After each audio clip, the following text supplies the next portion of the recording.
I'm Steve Baranek, Chief Animal Control Officer with Gloucester County. I've been here since I started on December 1st in 1999, so a little over 23 years. We're going up to an animal welfare check. Somebody had called up about somebody tying their dogs up outside and not having enough shelter. It was an anonymous complaint. With all these calls, I kind of take them with a grain of salt sometimes, and just because sometimes you go out there and you find no problems. All those laws are actually posted online on the county website under animal control. On the left-hand side, there's a place that says local ordinances, and they can click on that. It lists all the ordinances for the county, as well as there's a section just about animals. Every dog needs a license, with the exception of, there are a few exceptions of seeing eye dogs, hearing aid dogs, you know. Other than that, all dogs are required to have a county license in the state of Virginia. That's a state law as well as a local ordinance. It's a twofold thing. First off, you buy a license and it's on the dog's collar and we pick it up, we're gonna know who it belongs to, and you'll get your dog back quicker. The other reason is because in the state of Virginia, there's no law that says a dog has to wear a rabies vaccination tag.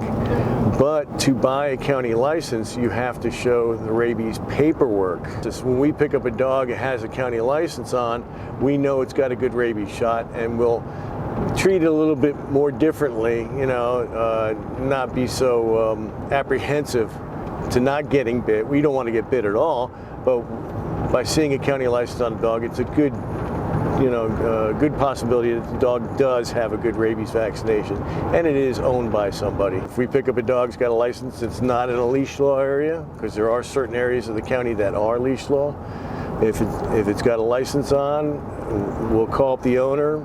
They come pick up their dog. Doesn't cost them anything. If it's got a microchip, we're definitely gonna, call the microchip company. But if there's no identification on the dog at all, the law says we hold it for 5 days. And after 5 days, then it becomes county property. At that point, we would try to adopt the dog out. I'm prior military. I retired after doing 20 years in the Air Force. And I used to be a jet mechanic and see the world, and flew all over the place. Always loved animals, always had dogs. When we moved here to Gloucester, I saw the job in the paper and I said, I gotta try this. And 1 year turned into 5 years, turned into 10 years.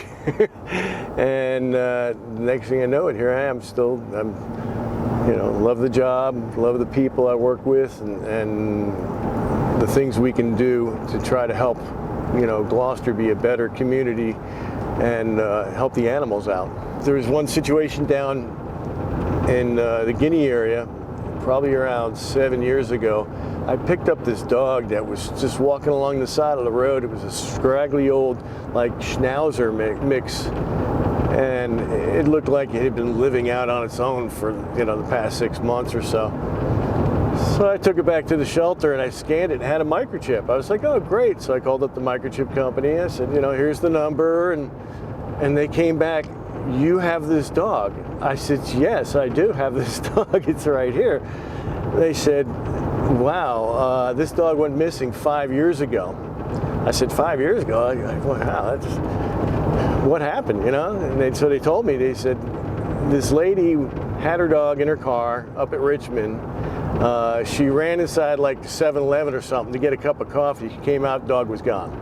Somebody had actually opened the car up. She said the windows weren't down enough for the dog to get out, and stole her dog.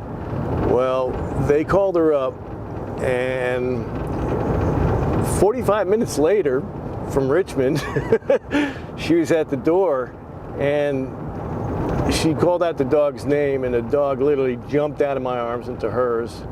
And it was just one of those, tear-jerk moments, There's a lot of things, we see that there's reasons why there's neglect of animals. In today's economy, you got to think about somebody's, financial standing. So you have to go out there, find out what the whole story is. There's sometimes excuses that are good. And then sometimes those excuses are not good, you know. And if we can get them some kind of help, we will. We steer them to the Humane Society and their pet pantry where they have food they can give out for free. And then there's also the spay-neuter clinic. We can steer them to that direction to get their animals fixed. People don't know that we do so much for the animals, that we don't euthanize everything, that our what we call live release rate is always in the 90s. That means over 90% of the animals that come to us either go back home or they find new homes. Just today I picked up a puppy, and I know it's escaped from somewhere, and I'm just waiting for the phone to ring. Somebody doesn't know until they're going to get home from work, and it's going to be so much of a relief for them to know that their dog is safe.